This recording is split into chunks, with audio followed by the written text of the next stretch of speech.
Friends, આપણે hello alkane અને hello arene સંયોજનોની અંદર જે છે કે કેન્દ્રાનુરાગી વિસ્થાપન પ્રક્રિયાઓ વિશે જાણતા હતા. એની અંદર આપણે SN1 અને SN2 પ્રક્રિયા વિશે જાણી ગયા. એ કઈ રીતે વધે છે, એનો પ્રતિક્રિયાત્મકતાનો ક્રમ કઈ રીતે આપણને જોવા મળે છે, બંનેની ક્રિયાવિધિ આપણે શીખી ગયા છીએ. હવે એનાથી થોડોક પોઈન્ટ આગળ છે કે કેન્દ્ર અનુરાગી વિસ્થાપન પ્રક્રિયાનો અવકાશ રસાયણ દ્રષ્ટિકોણ. એટલે જે પ્રક્રિયાઓ થાય છે, આપણી જે SN1 અને SN2 બે પ્રક્રિયાઓ આપણે જોઈ ગયા, એ બંને પ્રક્રિયાઓમાં અવકાશે ગોઠવણી કઈ રીતે થતી હશે, તો એ અવકાશે ગોઠવણી વિશેની માહિતી આપણે અહીંયા આગળથી લેવાની છે. પરંતુ અવકાશે ગોઠવણીઓ અહીંયા આગળથી સમજતા પહેલા કે આપણે અહીંયા આગળ થોડા પોઈન્ટ છે, એ પોઈન્ટને સમજીશું. ત્યારબાદ આપણે અહીંયા આગળથી અવકાશે ગોઠવણી વિશેની માહિતી લઈ શકાય છે કે કઈ રીતે અવકાશે ગોઠવણીને આધારે SN1 અને SN2 પ્રક્રિયાઓમાં ફેરફાર થાય છે. તે બધી માહિતી આપણને નેક્સ્ટ લેક્ચરમાં આપણે જોઈશું. પરંતુ એની પહેલા ખૂબ જ જરૂરી છે કે આપણે આ બધા પોઈન્ટને અહીંયા આગળથી સમજીએ. જેમ કે આપણે 11th ની અંદર બંધારણીય સમઘટકતા શીખી ગયા છીએ, એવી જ રીતે ભૌમિતિક સમઘટકતા શીખી ગયા. ભૌમિતિક સમઘટકતા બાદ હવે એની અંદર આપણે જોઈશું પ્રકાશ સમઘટકતા. એ બી અવકાશીય ગોઠવણીને આધારે ફેરફાર થાય છે. તો પ્રકાશ સમઘટકતા આપણે અહીંયા આગળથી જોવાની છે. ભૌમિતિક સમઘટકતા અને બંધારણીય સમઘટકતા જે હતી એ તમે બંધારણને જોઈને એના આધારે નક્કી કરી શકતા હતા. પરંતુ પ્રકાશ સમઘટકતા ટોટલી પ્રાયોગિક રીતે નક્કી થાય છે. એ પ્રયોગોને આધારે સાધનની અંદર માપીને પછી આપણે એને નક્કી કરી શકતા હોઈએ છીએ કે આ પ્રકાશ સમઘટકતા ધરાવે છે કે નથી ધરાવતો. અને પ્રકાશ સમઘટકતા ધરાવતો હોય તો કેટલા પ્રકારની અલગ અલગ પ્રકારની પ્રકાશ સમઘટકતા છે તેની વિશેની ડિટેલમાં આપણે ચર્ચા કરીશું. અહીંયા આગળથી પ્રકાશ સમઘટકતા સમજતા પહેલા અહીંયા આગળથી પહેલો જે પોઈન્ટ છે એ જોઈશું આપણે સમતલ્ય ધ્રુવીભૂત પ્રકાશ.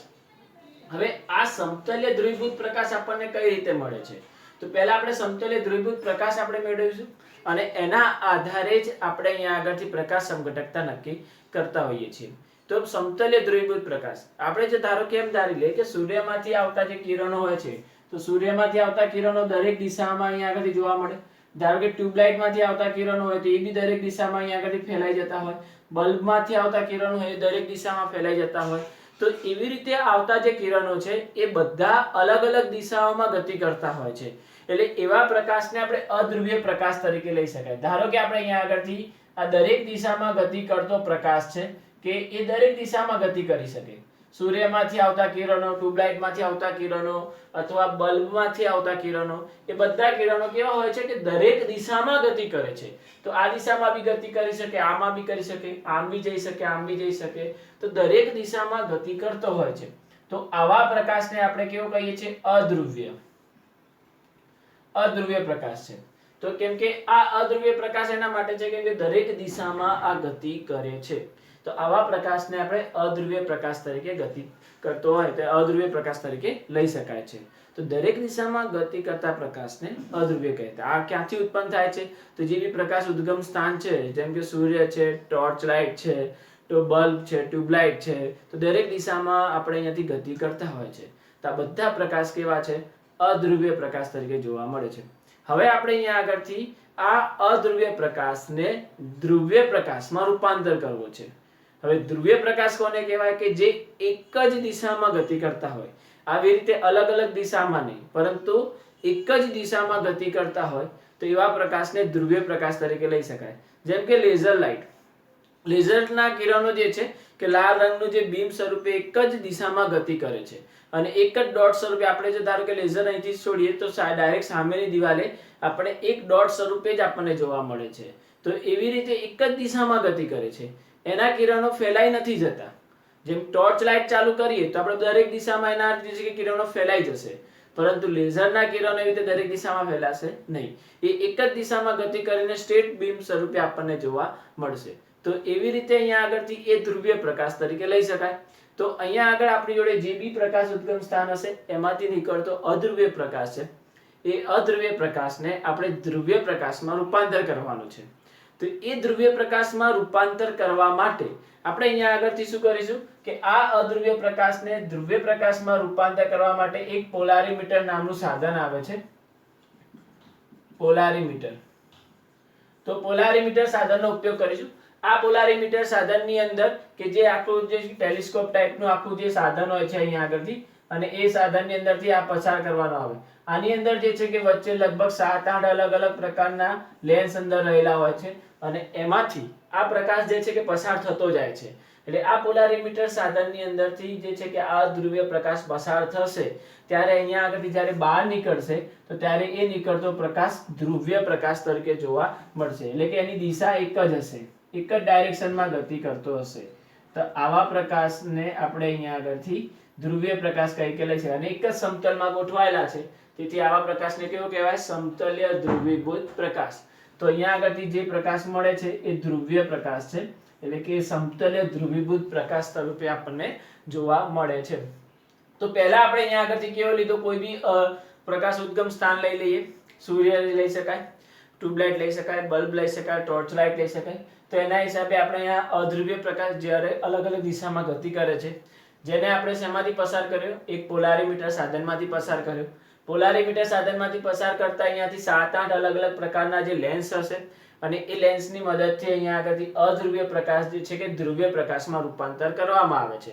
તો આ પોલારીમીટર સાધનની મદદથી આપણે અહીંયાથી અધ્રુવીય પ્રકાશને ધ્રુવીય પ્રકાશમાં રૂપાંતર કરી શકાય. લાસ્ટમાં જે કિરણ બહાર નીકળશે એ કેવો હશે? અહીંયા આગળથી ધ્રુવીય પ્રકાશ સ્વરૂપે જોવા મળશે. એટલે એની દિશા કેવી હશે? એક જ દિશામાં ગતિ કરતો હશે. તો આ એક જ દિશામાં ગતિ કરતું કિરણ તમને જોવા મળે છે. તો પહેલા અહીંયા અધ્રુવીય પ્રકાશ હતો અને અધ્રુવીય પ્રકાશને આપણે ધ્રુવીય પ્રકાશમાં પોલારીમીટર સાધનની મદદથી રૂપાંતર કરી શકાય છે. તો આપણે અહીંયા આગળથી જે છે કે પ્રકાશ સમઘટકતાઓ નક્કી કરવા માટે પ્રાયોગિક વેલ્યુ જે નક્કી કરવાની છે કે કયા કયા પ્રકારના પ્રકાશ સમઘટકો છે, તેની માટે આપણે કયા પ્રકાશની જરૂર પડશે? તો સમતલ્ય ધ્રુવીભૂત પ્રકાશ એટલે કે ધ્રુવીય પ્રકાશની જરૂર પડશે અને આની મદદથી આપણે પ્રકાશ સમઘટકતા નક્કી કરી શકીએ છીએ. અને એની માટે આપણે કયા સાધનનો ઉપયોગ કરીશું? પોલારીમીટર સાધનનો ઉપયોગ કરી શકાય. તે પોલારીમીટર સાધનની મદદથી ધ્રુવીય પ્રકાશ બનાવવામાં આવશે અને એ ધ્રુવીય પ્રકાશની મદદથી આપણે પ્રકાશ સમઘટકતા નક્કી કરી શકીએ છીએ. તો આપણે હવે આગળ જોઈશું પ્રકાશ સમઘટકતાઓ. પ્રકાશ ક્રિયાશીલતા એ પછી જોઈએ આપણે પ્રકાશ ક્રિયાશીલતા પણ. આપણે અહીંયાથી જોઈએ પ્રકાશ સમઘટકતા. તો પ્રકાશ સમઘટકતા કોને કહેવાય? હવે પ્રકાશ સમઘટકતા સમજતા પહેલા આપણે જે પોલારીમીટર સાધન લીધું હતું એ પોલારીમીટર સાધન વિશે અહીંયાથી જોઈએ કે ધારો કે એક આ પોલારીમીટર સાધન છે. આપણે ટેલિસ્કોપ ટાઈપનું જે 1 મીટર જેટલી લંબાઈ ધરાવતું સાધન હોય છે અને અહીંયા આગળથી આપણે જોઈ શકાય એ રીતની રચના કરેલી છે. અહીંયા આગળ આપણે એક પ્રકાશ ઉદ્ગમ સ્થાન મૂકી દઈએ કે અહીંયા આગળ એક પ્રકાશ ઉદ્ગમ સ્થાન છે કે અહીંયાથી જે પ્રકાશ ઉત્સર્જિત થશે તે પ્રકાશ અહીંયાથી નીકળશે. અહીંયા આગળથી જે છે કે અલગ અલગ પ્રકારના લેન્સ મૂકેલા હશે અને એ લેન્સમાંથી આ જે છે કે અહીંયાથી કિરણ પસાર થતું જશે. અહીંયા આગળથી જઈને ધારો કે આ ભાગ ઉપર અહીંયા આગળ જ્યારે પ્રકાશ પહોંચે છે ત્યારે અહીંયા આગળથી ધ્રુવીય પ્રકાશમાં રૂપાંતર પામી જાય છે. અહીંયા આગળ જે શરૂઆતમાં હતો એ અધ્રુવીય પ્રકાશ હતો. તો સ્ટાર્ટિંગમાં કેવો પ્રકાશ હતો? અધ્રુવીય. પોલારીમીટર સાધનની અંદર જે છે કે એવા અલગ અલગ લેન્સમાંથી પસાર થઈને જે પ્રકાશ અહીંયા આગળ પહોંચે છે તે પ્રકાશ કેવો થઈ જશે? ધ્રુવીય પ્રકાશ. હવે આ જે ધ્રુવીય પ્રકાશ છે એ ધ્રુવીય પ્રકાશમાંથી હવે અહીંયા આગળથી આપણે એક સેમ્પલ મૂકી શકાશે. એ સેમ્પલ મૂકવાની એક રચના કરેલી છે કે જેની અંદર આપણે ટેસ્ટ ટ્યુબમાં જે બી લિક્વિડ હશે એ ટેસ્ટ ટ્યુબમાં ભરી દો. જે બી સંયોજનનું તમારે પ્રકાશ સમઘટકતા નક્કી કરવી હોય એ સંયોજનને લિક્વિડ ફોર્મમાં ટ્રાન્સલેટ કરીને અથવા કોઈ બી ધ્રુવીય દ્રાવકમાં દ્રાવ્ય કરીને તેને એની અંદર ભરી દો. ધ્રુવ્ય અથવા અધ્રુવ્ય જેમાં દ્રાવ્ય થતો હોય તેની અંદર દ્રાવ્ય કરી દો અને ટેસ્ટ ટ્યુબની અંદર ભરી દો. ટેસ્ટ ટ્યુબમાં ભર્યા બાદ એ ટેસ્ટ ટ્યુબને તમે અહીંયા આગળથી સેમ્પલ સ્વરૂપે અહીંયા આગળ મૂકી દો. આ કિરણ જે અહીંયાથી નીકળશે એ કિરણ કેવું હશે કે એક જ દિશામાં ગતિ કરતો હશે. તો એક જ દિશામાં ગતિ કરતો તો સીધે સીધો ગતિ કરીને આગળ વધી જાય. તો એના હિસાબે આપણે અહીંયાથી અલગ તારવી શકાય. અહીંયા આગળથી જે કિરણ બહાર નીકળશે એ અહીંયા આગળથી 3 દિશામાં જઈ શકવાની સંભાવના છે. કાં તો સીધે સીધું જતું રહે, કાં તો અહીંયા આગળથી જમણી બાજુ વળી જાય, કાં તો અહીંયાથી ડાબી બાજુ વળી જાય. તો આ જે ધ્રુવીય પ્રકાશ છે એ ધ્રુવીય પ્રકાશ જે છે કે એક સીધી દિશામાં ગતિ કરતો હોય, પરંતુ આ જે સેમ્પલ મૂક્યું છે એ સેમ્પલના કારણે અહીંયા આગળથી જો સંયોજન પ્રકાશ અક્રિયાશીલ હશે, કોઈ પણ પ્રકારની ક્રિયાશીલતા ધરાવતો નહીં હોય તો આ કિરણ કેવું જતું રહેશે? સીધે સીધું પસાર થઈ જશે. અને જો સંયોજન પ્રકાશ ક્રિયાશીલ હશે તો અહીંયા આગળથી કિરણ જે છે કે ડાબી બાજુ અથવા જમણી બાજુ બંનેમાંથી એક બાજુ અહીંયાથી ગતિ કરી જશે. તો અહીંયા આગળથી જોઈએ તો આપણે એક ઉપર એક સ્કેલ મૂકી દઈએ છીએ અને એ સ્કેલમાં અહીંયા આગળ વચ્ચે આપણે 0 રાખીએ છીએ. આ સ્કેલની જે છે કે આ બાજુ માપ કરતા જઈએ 1, પછી અહીંયા આગળ 2, તો આ જે છે કે પ્લસ ડિગ્રી છે, બધી પ્લસ બાજુ, અને આવી રીતે જે છે કે કરતા કરતા અહીંયા આગળ આપણે લઈએ 180. તો 180 જેટલું અહીંયા આગળથી માપ હશે. પછી એવી જ રીતે આ બાજુ લઈએ કે -1, -2, તેમ કરતા કરતા -180. તો આ બાજુ આપણે +180 લીધા અને આ બાજુ -180 સુધી જશે, તો -180 સુધી આ ક્રમ જોવા મળશે. તો આ બાજુ જોઈએ તો આ સ્ટ્રેટ છે એ 0. આ બાજુ જઈએ તો જમણી બાજુ આપણે ગયા તો જમણી બાજુ, આ બાજુ જઈએ તો ડાબી બાજુ. તો અહીંયા આગળથી જમણી બાજુ જઈએ છીએ તો કેવા છે? પ્લસ સાઇન છે બધી. ડાબી બાજુ જઈએ તો બધી કેવી સાઇન છે? માઇનસ સાઇન છે. જમણી બાજુ જઈએ તો આપણે અહીંયા આગળથી એને કહેવાય દક્ષિણ ભ્રમણીય.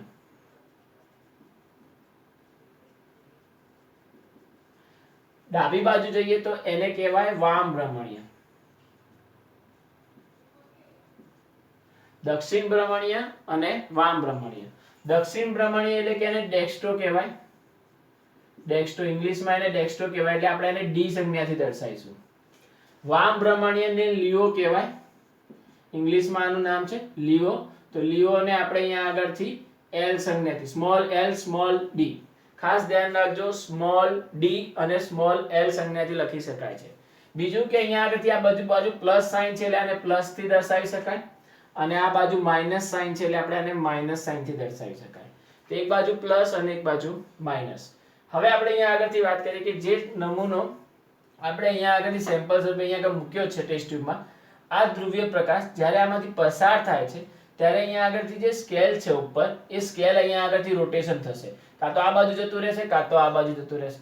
જો સ્કેલ સ્ટેટનો સ્ટેટ રહે તો મતલબ કે જે અહીંયા આગળ સંયોજન ભર્યો છે એ સંયોજન કેવો છે? પ્રકાશ અક્રિયાશીલ. એમાં કોઈ પણ પ્રકારની ક્રિયાશીલતા જોવા મળતી નથી. તો સંયોજન પ્રકાશ અક્રિયાશીલ થાય કે અહીંયા આગળ સ્ટેટના સ્ટેટ રહે. પરંતુ જો અહીંયા આગળથી સંયોજન પ્રકાશ ક્રિયાશીલ હશે, એમાં કંઈક ને કંઈક ક્રિયાશીલતા હશે, અવકાશી ગોઠવણીમાં કંઈક ફેરફાર હશે, તો એ વખતે તમને અહીંયા આગળથી આ રોટેશન ડાબી કાં તો જમણી બાજુ થશે. તો આ સ્કેલનું રોટેશન જો આ બાજુ થાય તો અહીંયા કેટલા ડિગ્રી ભ્રમણ થાય છે એ માપવામાં આવતું હોય છે. એટલે કે જમણી બાજુ થાય તો એને ડેક્સ્ટ્રો સમઘટક કહેવાય, ડી સંજ્ઞાથી લખી શકાય અથવા પ્લસ સંજ્ઞાથી લખી શકાય. અને જો ડાબી બાજુ જો રોટેશન થાય તો એને વામ ભ્રમણીય લિયો સમઘટક કહેવાય, એટલે કે સ્મોલ એલ થી અથવા માઇનસ થી સંજ્ઞાથી લખી શકાય છે. તો દક્ષિણ ભ્રમણીય છે કે વામ ભ્રમણીય છે એ નક્કી કરી શકાય. તો આ બે પ્રકારના સમઘટકો થયા. આ બંને પ્રકારના સમઘટકો આપણને જે છે કે પ્રકાશ સમઘટકો તરીકે ઓળખી શકાય છે. કે જો ધારો કે લિયો સમઘટક આવે છે કાં તો ડેક્સ્ટ્રો સમઘટક આવે, કે જેના મદદથી આપણે અહીંયા આગળથી નક્કી કરી શકાય છે કે આ પ્રકાશ સમઘટક કયું છે. આ પ્રકાશ સમઘટક આપણને ક્યારે મળે? કે જ્યારે સંયોજન પ્રકાશ ક્રિયાશીલ હોય ત્યારે. હવે એ પ્રકાશ ક્રિયાશીલ હશે તો આપણને અહીંયા આગળથી લિયો અથવા ડેક્સ્ટ્રો સમઘટકો મળે છે. આ પ્રાયોગિક રીતે આપણે નક્કી કરી શકાય. જે સ્કેલમાં આપણને અહીંયા આગળથી ડાબી અથવા જમણી બાજુ રોટેશન થયું તો આપણે કહી શકાય કે સંયોજન પ્રકાશ ક્રિયાશીલ છે. અને જો રોટેશન ના થાય અને 0 ને 0 રહે તો આ 0 ને 0 રહે તો આ સંયોજન કેવું કહી શકાય? પ્રકાશ અક્રિયાશીલ. તો અહીંયા આગળથી ભ્રમણ ના થતું હોય, 0 જ રહે, સ્કેલ આપણને 0 જ જોવા મળે, તો સંયોજન કેવું કહેવાય? પ્રકાશ અક્રિયાશીલ. એટલે આની અંદર કોઈ પણ પ્રકારના પ્રકાશ સમઘટકો જોવા મળતા નથી. જો સ્કેલ આપણને 0 જ મળે તો આ સંયોજન કેવો છે? પ્રકાશ અક્રિયાશીલ. એટલે કે આમાં કોઈ પણ પ્રકારના સમઘટકો મળતા નથી. પરંતુ જો અહીંયા આગળથી પ્લસ સાઇન અથવા માઇનસ, એટલે કે ડાબી અથવા જમણી બાજુ જે છે કે રોટેશન થાય છે તો સંયોજન કેવું કહેવાશે? પ્રકાશ ક્રિયાશીલ.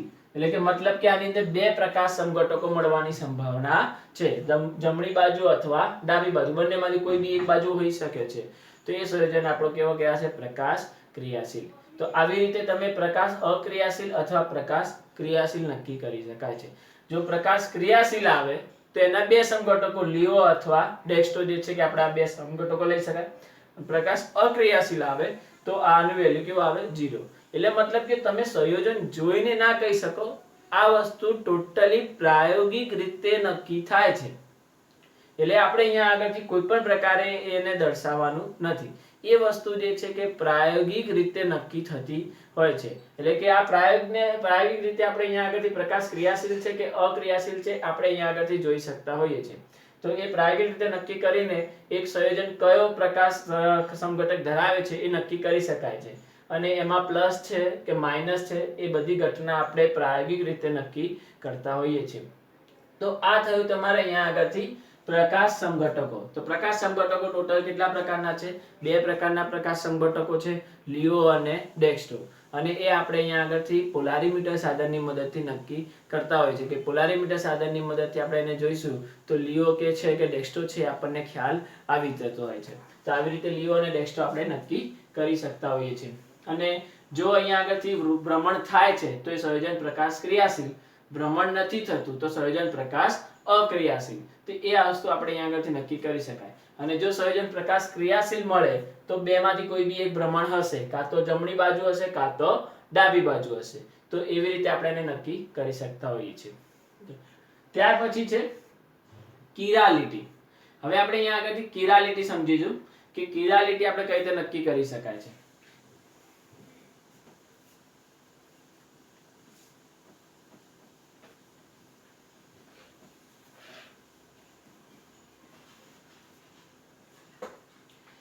કિરાલિટી માટે આપણે ધારો કે જોઈએ કે જો સંયોજન પ્રકાશ ક્રિયાશીલ છે કે નહીં, કે આપણને પ્રકાશ ક્રિયાશીલ મળશે કે નહીં મળે, તો એ વસ્તુ આપણે કિરાલિટીથી બી નક્કી કરી શકતા હોઈએ છીએ. કિરાલિટીની મદદથી સંયોજન પ્રકાશ ક્રિયાશીલ હશે કે નહીં હોય એનું આપણે અનુમાન બી લગાવી શકતા હોઈએ છીએ. આપણે અહીંયા આગળથી જોઈએ કે ધારો કે કોઈ કાર્બનિક સંયોજન માટે આ ઘટના આપણે કરી શકતા હોઈએ છીએ. ને એ કાર્બનિક સંયોજનોની અંદર આપણે જોઈએ તો એ કાર્બન ની આપણે કેટલી સંયોજકતા હોય છે? ટોટલ 4 સંયોજકતા. કોઈ બી એક કાર્બનની 4 સંયોજકતા જોવા મળતી હોય અને એવો કાર્બન હોય કે જેની ચારે સંયોજકતા અહીંયા આગળથી અલગ અલગ હોય. ધારો કે આ કાર્બનની ટોટલ કેટલી સંયોજકતા છે? 4. પરંતુ ચારે 4 સંયોજકતા કેવી છે? અલગ અલગ.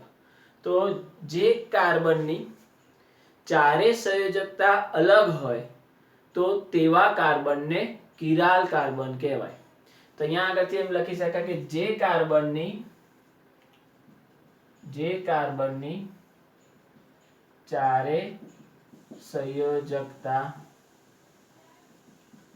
અલગ હોય તેવા કાર્બનને કિરાલ કાર્બન કહેવાય. અને આ ગુણધર્મને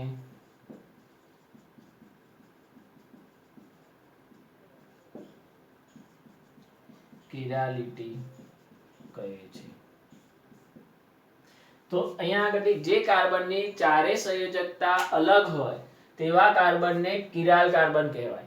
અને આવા ગુણધર્મને અને આ ગુણધર્મને આપણે કિરાલિટી તરીકે ઓળખીએ છીએ. તો ધારો કે આ કાર્બન છે અને આ કાર્બનની ચારે સંયોજકતા કેવી છે?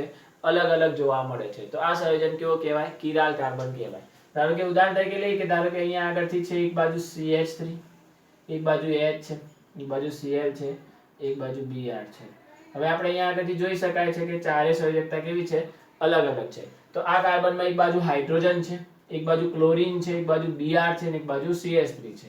તો ચારે સંયોજકતા આપણી કેવી જોવા મળી? અલગ. તો આ કાર્બન કેવો કહેવાય? કિરાલ કાર્બન કહેવાય. અહીંયા આગળ વાત કરીએ CH3 છે તો આ કાર્બનની જોડે કેટલા હાઇડ્રોજન છે? 3 હાઇડ્રોજન. તો ત્રણ સંયોજકતા કેવી કહેવાય? એની સમાન કહેવાય. તો આ કિરાલ કાર્બન કહેવાય નહીં. તો આ સંયોજન CH3 જે છે કે કેવો કહેવાય?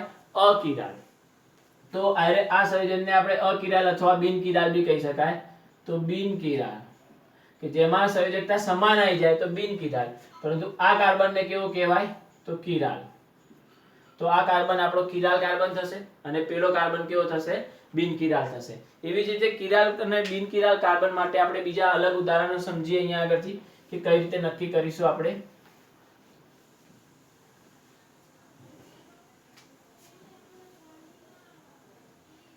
ધારો કે અહીંયા આગળથી છે CH3,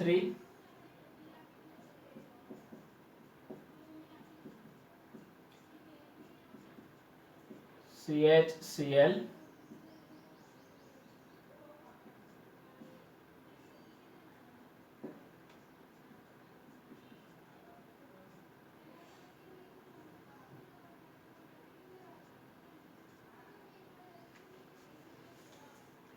હવે આ ઉદાહરણની અંદર આપણે જોઈએ તો આપણે ધારો કે અહીંયા આગળથી કાર્બનને નંબર આપી દઈએ.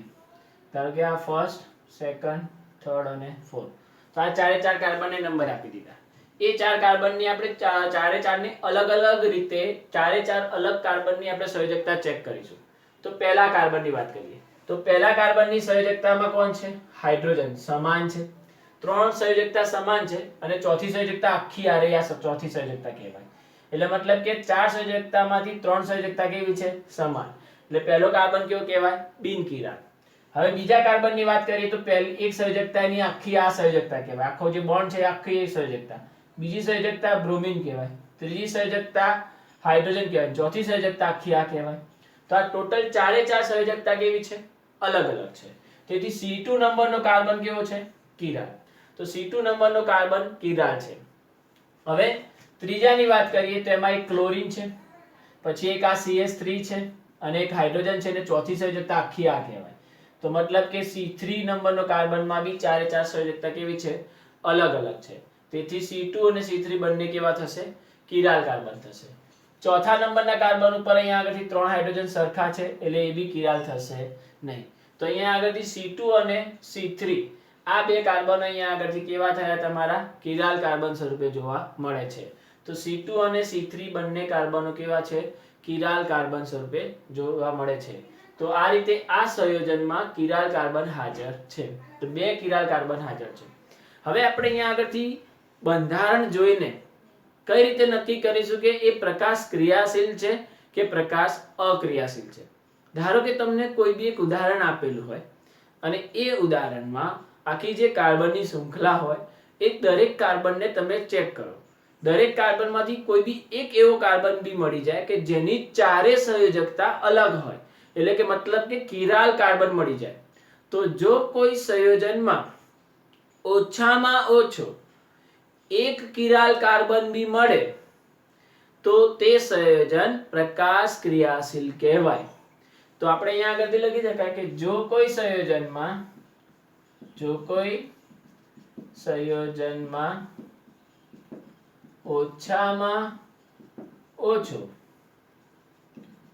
એક કિરાલ કાર્બન મળે, ઓછામાં ઓછો એક કિરાલ કાર્બન હાજર હોય તો તે સંયોજન પ્રકાશ ક્રિયાશીલ હોય છે. તો જો કોઈ સંયોજનમાં ઓછામાં ઓછો એક કિરાલ કાર્બન બી મળી જાય, એટલે એક કિરાલ કાર્બન બી અંદર પ્રેઝન્ટ હોય તો હાજર હોય તો તે સંયોજન પ્રકાશ ક્રિયાશીલ કહેવાય. અને જો એક બી કિરાલ કાર્બન ના હોય તો સંયોજન કેવું કહેવાય? પ્રકાશ અક્રિયાશીલ. તો આની અંદર બે કિરાલ કાર્બન પ્રેઝન્ટ છે તો આ સંયોજન કેવું કહેવાય? પ્રકાશ ક્રિયાશીલ કહેવાય. તો આ સંયોજન પ્રકાશ ક્રિયાશીલ છે અને એ પ્રકાશ ક્રિયાશીલ સંયોજન હોય તો એના આધારે એમાં પ્રકાશ સમઘટકો બી આપણને મળતા હોય છે. તો આ સંયોજનમાં પ્રકાશ ક્રિયાશીલ છે તેથી આપણને પ્રકાશ સમઘટકો મળવાની સંભાવના છે. તો આવી રીતે આપણે પ્રકાશ સમઘટકો મળતા હોય છે. હવે આ પ્રકાશ સમઘટકો આપણે દર્શાવવાના કઈ રીતે તો એ સમજીશું કે પ્રકાશ સમઘટક આપણે અહીંયા કઈ રીતે દર્શાવી શકાય છે.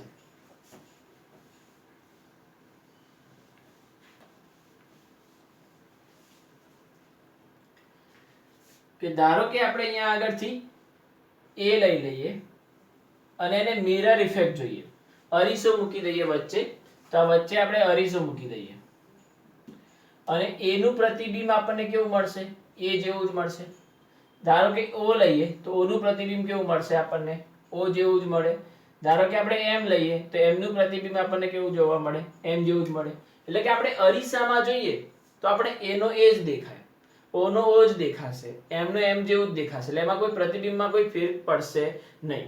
તો આ સંયોજનમાં આપણે વસ્તુ ધારો કે આ ઓરિજિનલ વસ્તુ છે અને આ એનું પ્રતિબિંબ છે. તો વસ્તુ અને પ્રતિબિંબ બંનેને આપણે અલગ તારવી શકતા નથી. વસ્તુ અને પ્રતિબિંબ બંને કેવા છે? સમાન જોવા મળે છે. તો સંયોજન કેવું કહેવાય? પ્રકાશ અક્રિયાશીલ. તો બંનેમાં આપણે અલગ તારવી નથી શકતા તો પ્રકાશ અક્રિયાશીલ. પરંતુ ધારો કે આપણે અહીંયા આગળથી B લઈએ અને વચ્ચે અરીસો મૂકીએ તો અહીંયા આગળથી આપણને કેવો મળશે બી મળશે. તો આ જે છે કે આ વસ્તુ છે એનું પ્રતિબિંબ આપણને કેવું જોવા મળશે બી સ્વરૂપે મળશે. ત્યાર પછી આપણે સી લઈએ તો એનો જે છે કે અરીસામાં આપણને ઊંધો આવી રીતે સી જોવા મળે છે. ધારો કે આપણે પી લઈએ તો એને આપણે અરીસામાં ઊંધો આવી રીતે પી જોવા મળે. તો વસ્તુ અને પ્રતિબિંબ બંને કેવા જોવા મળશે આપણને અલગ અલગ જોવા મળે છે. તો આ સંયોજન કેવું કહેવાય પ્રકાશ ક્રિયાશીલ. તો આપણે અહીંયા આગળથી વચ્ચે એક અરીસો મૂકી દીધો છે અને અરીસાની અંદર આપણે જે આવા અક્ષરોને જોઈએ છીએ તો આપણે જોઈ શકાય છે કે અમુક અક્ષરો એવા છે કે જે વસ્તુ અને પ્રતિબિંબ બંને સરખા જોવા મળે છે. તો એના ઉપરથી કઈ આપણે બંનેને અલગ નથી તારવી શકતા કે કયું ઓરિજિનલ કયું આપણે પ્રતિબિંબ છે. તો એના હિસાબે આપણે એને શું કહીશું પ્રકાશ અક્રિયાશીલ. હવે જ્યારે આપણે અહીંયા આગળથી વાત કરીએ કે અમુક અક્ષરો એવા છે કે જે વસ્તુ અને પ્રતિબિંબ બંને કેવા જોવા મળે છે અલગ અલગ. આપણે એને અલગ તારવી શકાય છે કે આ ઓરિજિનલ વસ્તુ છે ને પેલા એના પ્રતિબિંબ છે. તો એના હિસાબે આપણે અહીંયા આગળથી બે સંયોજનો અલગ અલગ જોવા મળે. તો આ કેવા કહેવાશે પ્રકાશ ક્રિયાશીલ. હવે ધારો કે આપણને જો આ સંયોજન પ્રકાશ ક્રિયાશીલ મળે છે તો આ પ્રકાશ સમઘટકતા ધરાવતો હશે. તો આની અંદર પ્રકાશ સમઘટકતા બે પ્રકારની સંભવિત છે લિયો અને ડેક્સ્ટ્રો. ધારો કે આ સંયોજન પ્રકાશ સમઘટકતા જે છે કે ડેક્સ્ટ્રો ધરાવે તો આ કેવું પ્રતિબિંબ એનો કેવો હશે લિયો નો જોવા મળે. ધારો કે અહીંયા આગળથી લિયો સમઘટક ધરાવતો હોય તો એનું પ્રતિબિંબ કેવું જોવા મળે ડેક્સ્ટ્રો જોવા મળે. એટલે બંને એકબીજાના કેવા હોય ઓપોઝિટ જોવા મળે. તો વસ્તુ જો ડેક્સ્ટ્રો સમઘટકતા ધરાવતી હોય તો પ્રતિબિંબ કેવું આવે લિયો સમઘટકનું આવે. અને જો વસ્તુ લિયો સમઘટક ધરાવતી હોય તો પ્રતિબિંબ કેવો આવે ડેક્સ્ટ્રો સમઘટકનું આવે. એટલે આ રીતે બે સમઘટકો જે મળ્યા છે એ બંને એકબીજાના પ્રતિબિંબ સ્વરૂપે જોવા મળતા હોય છે. એટલે વસ્તુ અને પ્રતિબિંબ રીતે અલગ મળે છે. તો અહીંયા આગળથી બંનેને અલગ તારવી શક્યા તો પ્રકાશ ક્રિયાશીલ અને બંનેને અલગ નથી તારવી શકતા તો પ્રકાશ અક્રિયાશીલ. પછી બીજી એક રીતે બી ચર્ચા કરી શકાય કે ધારો કે આપણે અહીંયા આગળથી હાથની જે 5 આંગળીઓને આપણે અહીંયા વચ્ચે અરીસો મૂકી દઈએ તો અરીસો મૂકીને આપણે આમ જોઈ શકાય છે કે ધારો કે આ 5 આંગળી છે અને આ બાજુ 5. તો આ જે છે કે બંનેની વચ્ચે આપણે અરીસો મૂકી દઈએ. હવે આ જે વસ્તુ છે અને પ્રતિબિંબ ઉપર આપણે પ્રત્યારોપિત કરવાનું છે. તો વસ્તુને આમ જ ઉઠાઈને સીધે સીધી આની પર પ્રત્યારોપિત કરી દો તો આ બંને જે છે કે બંને અંગૂઠા અને જે છે કે 4 આંગળીઓ જે છે કમ્પ્લીટ બંધબેસતી આવતી નથી. એટલે કમ્પ્લીટ બંધબેસતી ના આવતી હોય તો સંયોજન કેવું કહેવાય પ્રકાશ ક્રિયાશીલ. એટલે કે અહીંયા આગળ જોઈએ તો આ પી ને ઉઠાઈને આપણે આમને આમ ઉઠાઈને આની પર મૂકી દઈએ તો એની ઉપર ડાયરેક્ટ એમને એમ મૂકી દઈશું તો આ રીતની ઘટના બની જશે. તો બંને વસ્તુ જે છે કે એકબીજા પર કમ્પ્લીટલી પ્રત્યારોપિત થતી નથી. તો આ સંયોજન કેવું કહેવાય પ્રકાશ ક્રિયાશીલ. પરંતુ એવી કોઈ ઘટના બને કે ધારો કે આને ઉઠાઈને આની પર મૂક્યું અને આમ રીતે બંને સરખા જ થઈ જાય કે આપણે કયું ઓરિજિનલ છે ને કયું પ્રતિબિંબ છે એ બંનેને અલગ નથી તારવી શકતા. તો આવી રીતે જો કોઈ ઘટના બની જાય તો એ સંયોજન કેવું કહેવાય પ્રકાશ અક્રિયાશીલ. ધારો કે એમને ઉઠાઈને એમની ઉપર મૂકી દો તો આમને આમ ઉઠાઈને આની ઉપર આમ મૂકી દેવામાં આવે તો આપણે બંનેને અલગ તારવી શકતા નથી. તો એ કેવું કહેવાય પ્રકાશ ક્રિયાશીલ. ધારો કે ઓને ઉઠાઈને ઓની ઉપર મૂકી દો તો સંયોજન કેવું કહેવાય પ્રકાશ અક્રિયાશીલ. એને ઉઠાઈને એની ઉપર મૂકી દો તો સંયોજન કેવું કહેવાય પ્રકાશ અક્રિયાશીલ. તો આવી રીતે પ્રકાશ અક્રિયાશીલ અને પ્રકાશ ક્રિયાશીલ આવી રીતે બંનેને અલગ તારવી શકતા હોઈએ છીએ. હવે આપણે અહીંયા આગળથી જે જોઈ ગયા એ પ્રમાણે જોઈશું. તો સમતલે ધ્રુવીભૂત પ્રકાશ. તો સમતલે ધ્રુવીભૂત પ્રકાશ આપણે જે છે કે જોઈ ગયા કે કઈ રીતે આપણને જોવા મળ્યો કે સૂર્યમાંથી આવતા કે કોઈ બી પ્રકાશ ઉદ્ગમ સ્થાનમાંથી આવતો જે કિરણ હોય છે એ બધા કેવા હોય છે અલગ અલગ દિશામાં ગતિ કરતા હોય છે. અધ્રુવીય પ્રકાશ હોય છે. આપણે પોલારીમીટર સાધનની મદદથી એને ધ્રુવીય પ્રકાશમાં રૂપાંતર કર્યું અને એ ધ્રુવીય પ્રકાશનો ઉપયોગ કરીને આપણે પ્રકાશ સમઘટકતા નક્કી કરી કે સંયોજન ધારો કે આપણને પ્રકાશ ક્રિયાશીલ મળતો હોય તો બંનેમાંથી કોઈ બી એક સમઘટક હશે અને આ સમઘટક કયો હશે તો એ પ્રાયોગિક રીતે પોલારીમીટર સાધનની મદદથી નક્કી કરતા હોઈએ છીએ. એટલે તમારે કોઈ સ્ટ્રક્ચર છે તમારી જોડે તો તમે એટલું તો ડિસાઈડ કરી શકો કે પ્રકાશ ક્રિયાશીલ છે કે પ્રકાશ અક્રિયાશીલ છે. કેમ કે વસ્તુ પ્રતિબિંબના આધારે તમે નક્કી કરી શકાય છે અને બીજું કિરાલિટીના આધારે નક્કી કરી શકાય છે. તો બે વસ્તુ છે તમારી જોડે કે ધારો કે કોઈ કાર્બનિક સંયોજન કે બીજું કોઈ સંયોજન છે તો એના માટે તમે આવી રીતે વસ્તુ પ્રતિબિંબને આધારે તમે નક્કી કરી શકાય છે. અને બીજી ઘટના કે જો ધારો કે કાર્બનિક સંયોજન છે તો કાર્બનિક સંયોજનમાં કિરાલિટીને આધારે નક્કી કરી શકાય છે કે પ્રકાશ ક્રિયાશીલ થશે કે પ્રકાશ અક્રિયાશીલ થશે. તો એના આધારે આપણને સમઘટકો મળતા હોય છે.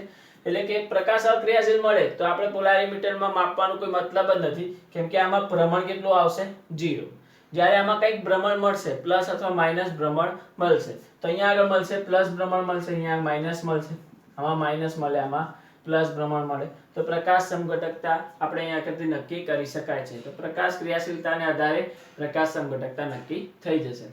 કિરાલિટી, તો કિરાલિટીમાં આપણે ચર્ચા કરી ગયા એ પ્રમાણે કે ધારો કે ઓછામાં ઓછો એક કાર્બન એવો હોવો જોઈએ સંયોજનમાં કે જેની ચારે સંયોજકતા કેવી હોય, અલગ હોય. તો એવા કાર્બન આપણે શોધવાના હોય કે જેની ચારે સંયોજકતા અલગ આવતી હોય અને એના આધારે આપણે કિરાલ કાર્બન નક્કી કરી શકતા હોઈએ. અને જો કિરાલ કાર્બન મળી જાય તો સંયોજનમાં પ્રકાશ સમઘટકો મળશે. આની વધારે ચર્ચા આપણે જે છે કે નેક્સ્ટ લેક્ચરમાં કરવાના છીએ. કિરાલિટીને આધારે કિરાલ કાર્બન શોધતા આપણે શીખીશું. અલગ અલગ રીતે કિરાલ અલગ અલગ સંયોજનોમાં કિરાલ કાર્બન આપણે શોધીશું અને એ કિરાલ કાર્બનને આધારે પ્રકાશ સમઘટકતાઓ બનાવીશું અને એ પ્રકાશ સમઘટકતાના જે સૂત્રો જે છે કે એના અરીસાને આધારે આપણે બે અલગ અલગ સંયોજનો બનાવવાના રહેશે. એટલે નેક્સ્ટ લેક્ચરમાં આપણે કિરાલ કાર્બન અને કિરાલિટીને આધારે પ્રકાશ સમઘટકતાના વધારે ઉદાહરણ સહિત આપણે આને સમજીશું. Okay, thank you.